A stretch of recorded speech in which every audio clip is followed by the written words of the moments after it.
3월 19일 새벽 예배를 시작하겠습니다. 사도신경으로 우리의 신앙을 고백하시겠습니다. 나는 전능하신 아버지 하나님 천지의 창조주를 믿습니다.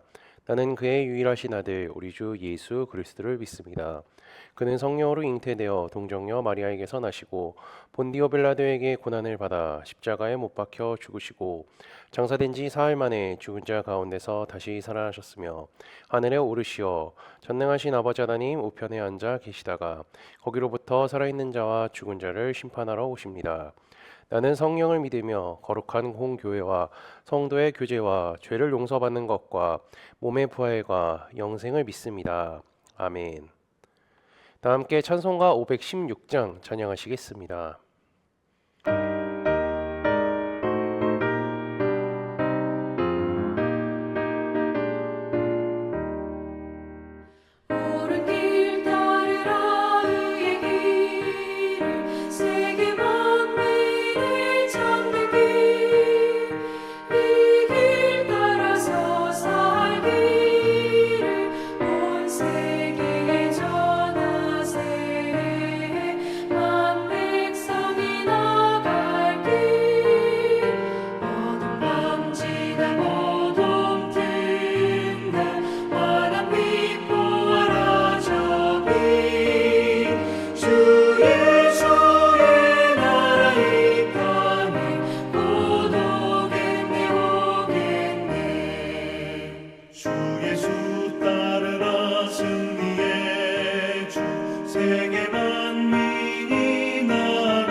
오늘 우리 공동체의 성경 읽기 본문은 레위기 15장 16장입니다. 그중 16장 29절에서 34절까지를 읽고 말씀을 나누도록 하겠습니다.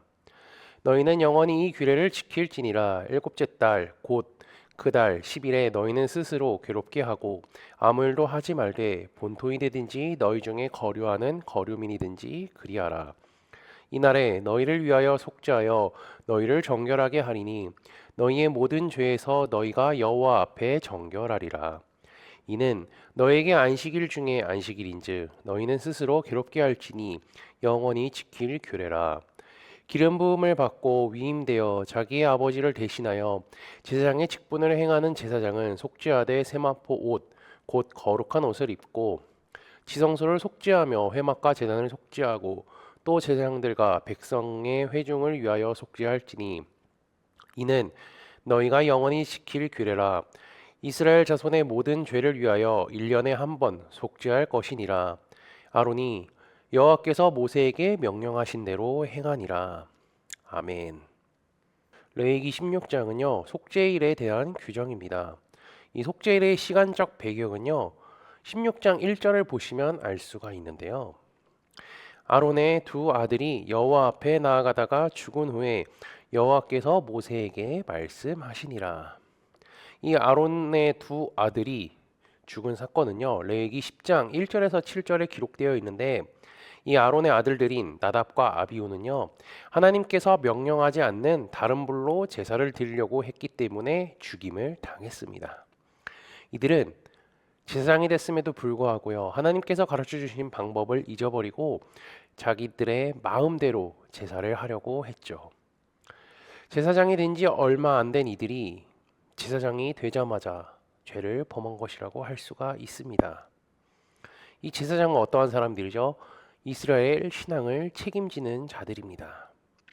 그래서 이들은 이스라엘의 신앙을 책임질 만큼 막중한 책임이 따르기 때문에 하나님은 그들을 죽이심으로써 하나님의 말씀을 지키는 것이 얼마나 중요한 것인지 이스라엘 백성들에게 보여주시죠. 그리고 그들의 죽음을 본 이스라엘도 하나님의 말씀이 얼마나 중요한지 꼭 지켜야 하는 이유가 무엇인지 다시 한번 깨닫고 마음에 새겼을 뿐만 아니라 하나님께서 보실 때 이 제사장이라는 직분이 얼마나 중요한 직분이며 그리고 그들이 존재하는 이유와 목적에 대해서 다시 한번 생각하는 계기가 되었을 것입니다. 이러한 일이 있은 후에 하나님께서는요, 모세를 통해 속죄일에 대해서 알려주십니다. 우선 속죄일은요, 1년에 한 번 있는 날이며 그리고 스스로 괴롭게 하는 날입니다. 그리고 이날은 또 어떤 일이라고 표현하면요, 안식일 중에 안식일이라고 하죠. 그리고 제사장에게는 조금 더 큰 의미가 있습니다. 왜냐하면 1년에 한 번 지성소에 들어갈 수 있는 유일한 날이기 때문이죠. 이제 방법을 보면요, 먼저 대제사장인 아론은요, 자신을 위하여서 제사를 준비하고 백성을 위한 제사를 준비해야 합니다. 아론은 수송아지를 속죄사물로 삼고 순양을 번제물로 삼아야 하죠. 그리고 이제 그가 옷을 입어야 합니다. 세마포로 된 속옷을 입고요, 속바지를 입고 띠를 이제 하고 관을 써야 하죠. 이것들은 모두요, 거룩함을 의미합니다. 하나님께서 세우신 제사장이니까 그 중에 대제사장이니 더욱더 정결해야 하고요, 더욱더 깨끗하게 준비해야 하죠. 그리고 이스라엘 백성들을 위해 속죄제물로 수점소 2마리와 번제를 위한 수양 1마리를 준비해야 합니다. 이것들은 모두 제사장 혼자 준비해야 하죠. 그리고 속죄일은요, 나팔절이 있은 후에 9에서 10일 뒤에 진행됩니다. 그 기간 동안에 제사장은요, 이제 나팔절 이후 기간이죠, 날마다 회개하고 정결할 날을 보내야 합니다. 그렇게 열심히 제사장이 준비를 하지만 그럼에도 불구하고 혹시 정결치 못한 것이 있을까봐 제사 속죄일 때 제사장을 위한 제사를 드린 다음에 시작을 하는 것이죠. 대제사장은요, 이렇게 하나님께 완벽한 제사를 드리기 위해서 준비를 합니다. 그리고 이제 준비가 된 아론은요, 자신의 집안과 자신을 위한 속죄제를 드립니다. 그런 후에 백성을 위해서, 성소를 위해서 속죄제를 드리죠. 상세한 순서는요, 성경 말씀을 읽어보시면 이제 확인하실 수 있고요. 그리고 나중에 진행될 7절기 세미나를 통하여서 자세히 또 공부할 수 있을 겁니다. 그리고 혹시 오늘 말씀을 보고요, 그 7절기 세미나의 책을 한번 펴보시길 바랍니다.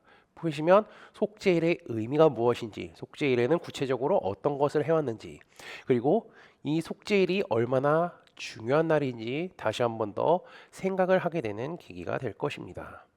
그리고 이제 제가 속죄일에 대해 얘기를 조금만 더 해보자면요, 속죄제를 이제 하던 중에 백성을 위한 속죄를 진행할 때 염소가 2마리 사용됩니다.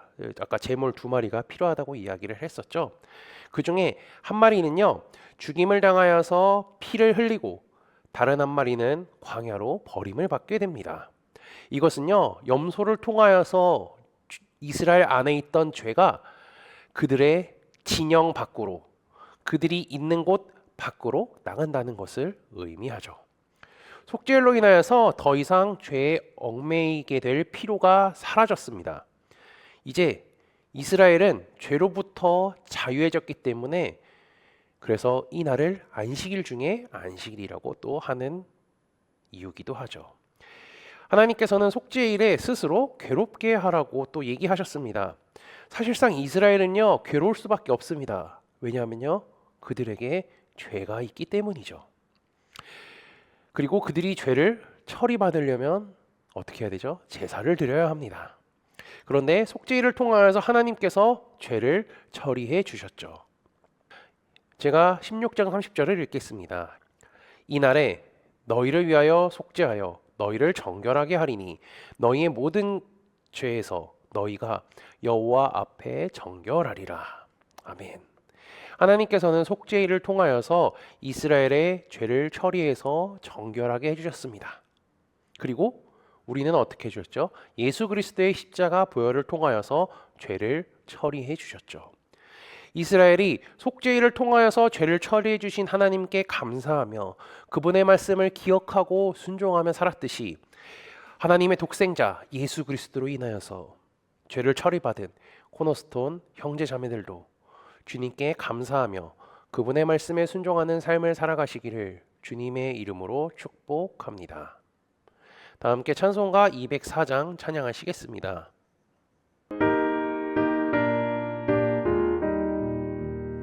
주의 말씀 듣고서 주내 가는 자는 반석 위에 터닫고 집을 지은 같아 비가 오고 물나며 바람 부딪혀도 반석 위에 세운 집 무너지지 않네.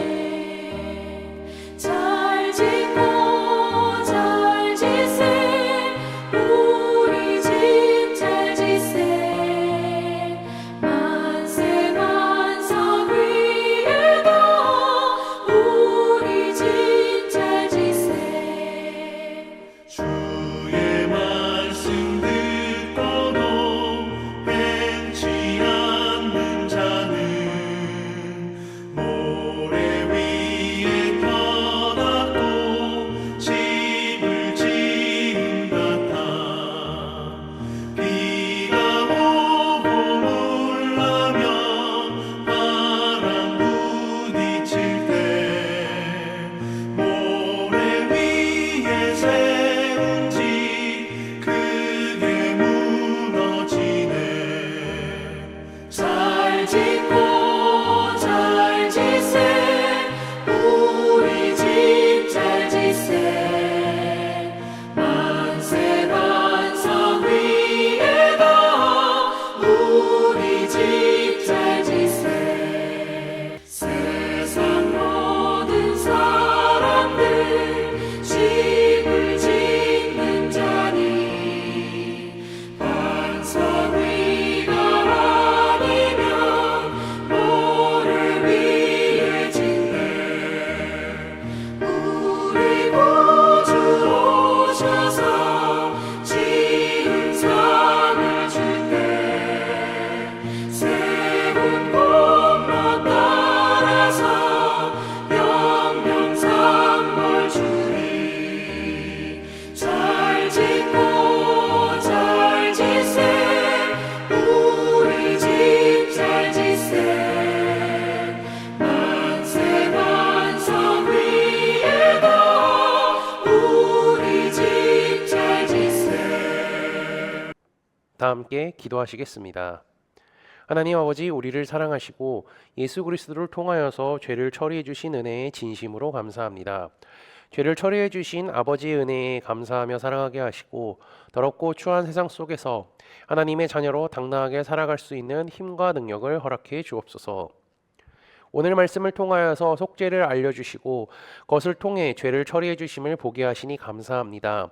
세상은 추악하고 죄악이 가득하지만 주께서 죄를 처리하여 정결하게 하는 방법을 가르쳐 주셨음에 이스라엘 백성들이 감사했던 것을 기억하게 하시고, 하나님께서 우리도 예수 그리스도의 십자가 보혈을 통하여서 죄를 처리할 방법을 가르쳐 주셨으니 아버지의 은혜에 감사하며 정결한 자녀로 살아가게 인도하여 주옵소서. 지난주 말씀을 기억하며 기도합니다. 하나님께서는 당신의 친구와 얘기하신다는 것을 말씀을 통해 깨닫게 하시니 감사합니다.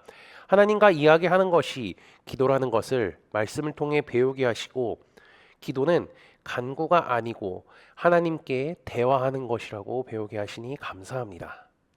하나님께서는 늘 우리와 대화하기를 원하시고 기다린다는 사실을 깨달았으니 날마다 주님과 이야기하고 대화하며 살아가는 코너스톤 믿음의 형제자매들이 되도록 인도하여 주옵소서. 예수 그리스도의 이름으로 기도합니다. 아멘. 이 시간 합심으로 기도할 제목들을 나눕니다. 먼저 나의 가족의 구원과 흔들리지 않는 믿음을 위하여서 기도하시고요. 자신의 믿음과 성령 충만함과 능력 있는 삶, 경건한 삶을 살아갈 수 있도록 기도하시기 바랍니다. 그리고 교회를 이끌어 가시는 사랑하는 한임 목사님과 사역자들을 위해서 기도해 주시기 바라며, 목요일에 진행되는 목회자 세미나를 위해, 소그로번들을 위해, 환우의 건강과 회복을 위해 각자 가지고 계신 기도의 제목들을 놓고 기도하시기를 바라며, 오늘도 주 안에서 승리하십시오.